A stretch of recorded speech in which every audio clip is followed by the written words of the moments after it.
మూడు ముళ్ళ బంధం పార్ట్ 67. హాయ్ ఫ్రెండ్స్, కామెంట్ చేయండి అంటేనే చేస్తారా, లేకపోతే చేయరా? సరే మీ ఇష్టం. స్టోరీ నచ్చితే కామెంట్ చేయండి, లేకపోతే లేదు. ఇంక స్టోరీలోకి వెళ్ళిపోదాం. ఇక్కడ వైష్ణవికి జరిగింది గుర్తుకు రాగానే తన బుగ్గలనేవి రెడ్ కలర్గా మారిపోతాయి.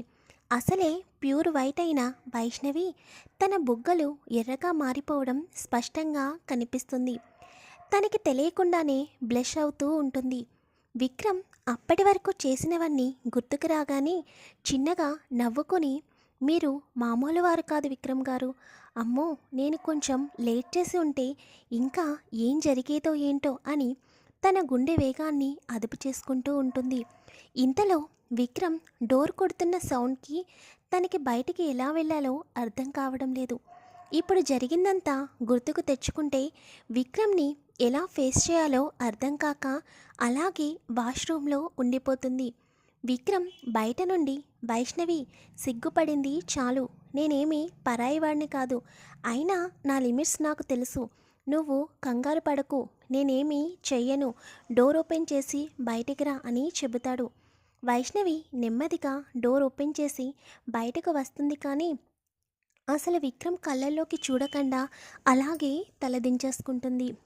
విక్రమ్ నెమ్మదిగా వైష్ణవి వెనుకకు వెళ్ళి వెనుక నుంచి వైష్ణవిని హక్ చేసుకుని, చూడు, మనకు ఆల్రెడీ ఎంగేజ్మెంట్ అయింది కనుక ఇలాంటి చిన్న చిన్న సరదాలు అనేవి ఉంటూనే ఉంటాయి, కానీ లిమిట్ దాటి ఎప్పుడూ ఏదీ జరగదు, అర్థమవుతుందా?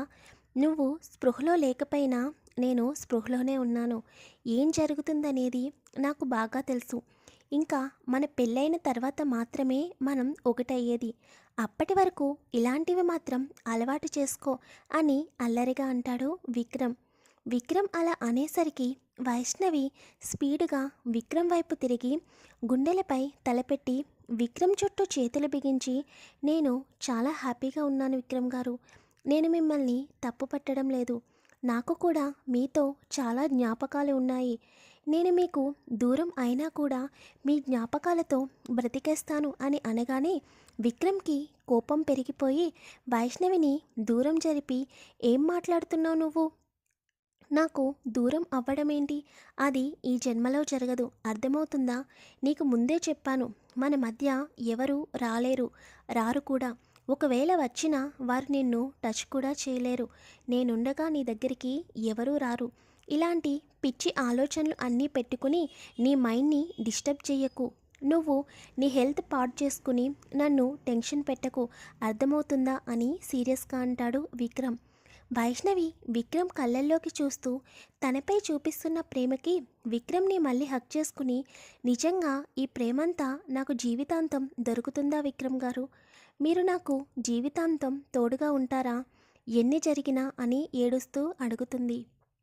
విక్రమ్ కూడా వైష్ణవి చుట్టూ చేతులు వేసి, నేను నీకు మాటిస్తున్నాను, ఎట్టి పరిస్థితుల్లోనూ నీ చేతిని వదలను, నీపై కోపం వచ్చినా కూడా ఎట్టి పరిస్థితుల్లోనూ నీకు దగ్గరగా ఉంటాను తప్ప నీ చేతిని ఏనాడు వదలను అని వైష్ణవి నుదుటిపైన ముద్దు పెట్టుకుని, ఇందాకటి నుంచి నీకు ఎవరో ఫోన్ చేస్తున్నారు, నాకు తెలిసి ఆ రిషిగాడు అయ్యుంటాడు, వెళ్ళి చూడు అని చెప్పి విక్రమ్ వెళ్ళి బెడ్పై కూర్చుంటాడు. వైష్ణవి ఫోన్ దగ్గరికి వెళ్ళి స్క్రీన్ పైన కనిపిస్తున్న రిషి నేమ్ చూడగానే తనకి కంగారు మొదలవుతుంది. వైష్ణవి మనసులో, ఇప్పుడు నేను వీడితో మూవీకి వెళ్ళక తప్పదా, వీడి నీడ కూడా నేను భరించలేను, అలాంటిది వీడి పక్కన కూర్చుని మూవీ ఎలా చూడాలో అర్థం కావడం లేదు అని అనుకుంటూ ఉంటుంది. విక్రమ్ పక్కన కూర్చుని ఆలోచించింది చాలు, ముందు ఫోన్ లిఫ్ట్ చెయ్యి, మన ఎంగేజ్మెంట్ జరిగిందని తెలుసుకున్నాడేమో అని అనగానే వైష్ణవి టెన్షన్గా విక్రమ్ వైపు చూస్తుంది. వాడికి తెలియదులే, కానీ నువ్వు ముందు ఫోన్ అటెండ్ చేయి, ఈరోజు ఎక్కడికో వెళ్ళడానికి ప్లాన్స్ వేసుకున్నారు కదా అని అంటాడు విక్రమ్. వైష్ణవి విక్రమ్ వైపు చూస్తూ, అంటే విక్రమ్ గారికి మేము మూవీకి వెళ్తున్నట్టు ముందే తెలుసా అని అనుకుంటూ ఫోన్ లిఫ్ట్ చేస్తుంది. వైష్ణవి ఫోన్ లిఫ్ట్ చేయగానే అటువైపు నుండి రిషి, హే ఏంజల్, ఏం చేస్తున్నావు, ఎక్కడున్నావు అని అడుగుతాడు. వైష్ణవి తడబడుతూ ఇంట్లోనే ఉన్నాను అని చెబుతుంది. రిషి వైష్ణవిని కంగారు చూసి, ఎందుకంత కంగారు పడుతున్నావు? నేను నిన్ను ఏమీ అనలేదు కదా అని అంటాడు రిషి. సరే అదంతా వదిలేసే, నీకు గుర్తుంది కదా 6కి మూవీకి వెళ్ళాలి, నేను ఫ్లాట్కి వచ్చి రిసీవ్ చేసుకుంటాను అని అనగానే వైష్ణవి ఒక్కసారిగా నో అని అంటుంది. ముందుగానే విక్రమాదిత్య వైష్ణవి ఫోన్లో ఉన్న స్పీకర్ ఆన్ చేసి ఉంచాడు. అందుకే రిషి ఏం మాట్లాడుతున్నా విక్రమ్కి వినిపిస్తుంది. వైష్ణవి నో అనగానే రిషి కోపంగా, ఎందుకు నో అంటున్నావు? ఇంట్లోనే ఉన్నాను అన్నావుగా అని అనగానే, అవును, బట్ నాకు కొంచెం వర్క్ ఉంది, నేను 6లోగా మీరు పెట్టిన థియేటర్కి వచ్చేస్తాను అని అనగానే, సరే నేను థియేటర్ దగ్గర వెయిట్ చేస్తాను. అండ్ నీకు నిన్న ఈవినింగ్ మూవీ టికెట్స్ పంపించాను కదా, వాళ్ళు ఇందాక కాల్ చేశారు, ఏదో టెక్నికల్ ప్రాబ్లం వల్ల సీట్ నెంబర్స్ చేంజ్ అయ్యాయని. థియేటర్కి వచ్చిన తర్వాత సీట్ నెంబర్స్ చెబుతాను, నువ్వు ముందే లోపలికి వెళ్ళి మళ్ళీ ఆ సీట్ నెంబర్లో కూర్చుంటావేమోనని చెబుతున్నాను. అయినా నువ్వు వచ్చేలోగా నేను థియేటర్ దగ్గరికి ఉంటానులే అని అంటాడు రిషి. రిషి చెప్పింది వైష్ణవి పెద్దగా పట్టించుకోదు. సరే నేను వస్తాను అని చెప్పి ఫోన్ కట్ చేస్తుంది. తర్వాత విక్రమ్ వైపు చూస్తుంది. విక్రమ్ ఫేస్లో ఎటువంటి ఎక్స్ప్రెషన్స్ ఉండవు. తను తన మొబైల్ చూసుకుంటూ ఉంటాడు. ఇదేంటి, నేను రిషితో మూవీకి వెళ్తాను అన్నా కూడా విక్రమ్ గారు ఇంత కూల్గా ఉన్నారేంటి అని ఆలోచించుకుంటూ ఉంటుంది. విక్రమ్ మొబైల్ చూస్తూనే, ఆలోచించింది చాలు, వెళ్ళి ఫేస్ వాష్ చేసుకునిరా, థియేటర్ దగ్గర దించేసి వస్తాను, నాకు వర్క్ ఉంది అని అంటాడు. వైష్ణవి ఆశ్చర్యంగా, మీరు కూడా నాతో పాటు వస్తారా అని అడుగుతుంది. నేను నిన్ను థియేటర్ దగ్గర డ్రాప్ చేస్తాను అని చెప్పాను తప్ప నేను మూవీకి వస్తాను అని చెప్పలేదు అని అనగానే వైష్ణవికి బాధగా అనిపిస్తుంది. సరే అని చెప్పి వాష్రూమ్కి వెళ్ళి ఫేస్ వాష్ చేసుకుని వస్తుంది. వైష్ణవి వచ్చినా కూడా విక్రమ్ ఏమీ పట్టించుకోకుండా మొబైల్ చూసుకుంటూ ఉంటుంటే వైష్ణవికి కోపం పెరిగిపోతూ ఉంటుంది. అసలు ఏంటి ఈ విక్రమ్ గారు, నేను ఇలా వేరే వాళ్ళతో మూవీకి వెళ్తున్నాను అని తెలిసినా కూడా ఎటువంటి ఎక్స్ప్రెషన్స్ లేకుండా అంత ఫోన్లో బిజీ వర్క్ ఏంటో నాకు అర్థం కావడం లేదు. సరే ఇప్పుడు ఇదంతా నాకెందుకు, ముందు ఆ రిషిగోల ఎలా తప్పించుకోవాలో ఏంటో అని వెళ్దామా విక్రమ్ గారు అని అంటుంది. సరే అని చెప్పి విక్రమ్ కూడా కార్ కీస్ తీసుకుని ఫ్లాట్ దగ్గర నుండి కార్ దగ్గరికి వెళతాడు. వైష్ణవి కారులో కూర్చుందే కానీ విక్రమ్ ఒక్క మాట కూడా మాట్లాడటం లేదు వైష్ణవితో. కొంత సమయం తర్వాత విక్రమ్ మరియు వైష్ణవి ఇద్దరూ కూడా థియేటర్కి చేరుకుంటారు. రిషి అప్పటికి థియేటర్ బయట వెయిట్ చేస్తూ ఉంటాడు. విక్రమ్ మరియు వైష్ణవి ఇద్దరూ కారు దిగి థియేటర్ లోపలికి వస్తూ ఉంటారు. ఎదురుగుండా వస్తున్న వైష్ణవిని చూడగానే రిషి ఒక్కసారిగా ఫ్రీజ్ అయిపోతాడు. ఎందుకంటే ఎప్పుడు కూడా వైష్ణవిని సారీలో చూడలేదు.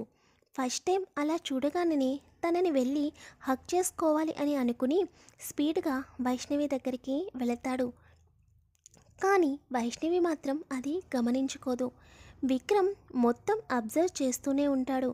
రిషి వైష్ణవిని హగ్ చేసుకోవడానికి వస్తున్నాడని చూస్తున్న విక్రమ్కి తన పిడికిలి బిగుసుకుంటే రిషి వైష్ణవిని హగ్ చేసుకుంటున్నాడు అన్న ఒక్క సెకండ్లో వైష్ణవిని పక్కకి లాగి అదే ప్లేస్లో విక్రమ్ వెళతాడు.